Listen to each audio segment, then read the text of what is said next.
Président, Madame la Ministre, Madame la rapporteure, Monsieur le Président de la Commission, chers collègues, la question de l'école doit être la mère de toutes les batailles et l'école inclusive en est partie intégrante. Or, la création des 4500 postes d'AESH, qui constitue une disposition significative du projet de loi de finances, ne règle évidemment pas tous les problèmes, notamment ceux relatifs à l'emploi des accompagnements des élèves, et cela pour plusieurs raisons. Premièrement, l'instabilité professionnelle de ces catégories, liée à leur statut, souvent contraints d'effectuer des CDD sur plusieurs années.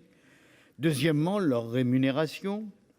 Les AESH se voient majoritairement proposer des contrats de 24 heures par semaine, la durée de scolarisation d'un élève, donc de maternelle et de primaire, qui conditionne ce temps d'emploi. Ce temps de travail équivaut à peu près à 60% d'un temps plein. Ça fait une rémunération mensuelle de l'ordre de 800 € par mois. Et il faut reconnaître que cette précarité concerne majoritairement les femmes, puisque cette profession est à 90% féminine.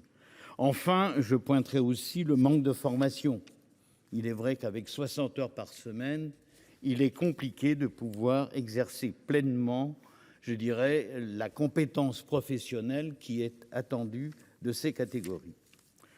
Cependant, la PPL qui nous est proposée, évidemment, n'a pas la prétention de l'exhaustivité et ne prétend pas traiter l'ensemble du sujet de l'école inclusive, ni celle du statut des AESH. Ce texte ne constitue au fond, pardonnez-moi, chers collègues, mais qu'une résolution d'un problème découlant d'un cadre réglementaire qui, par exemple, ne traite pas de manière identique le temps méridien et le temps périscolaire.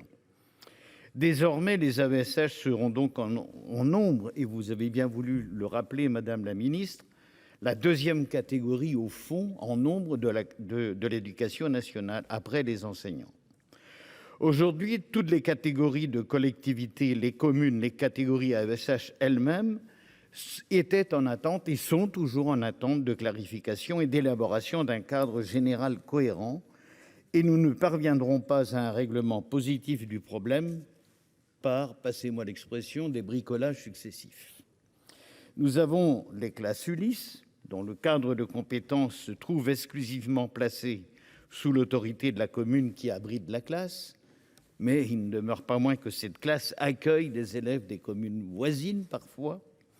Nous avons des rectorats qui consentent des mises à disposition de ces personnels, mais qui les refacturent aux communes.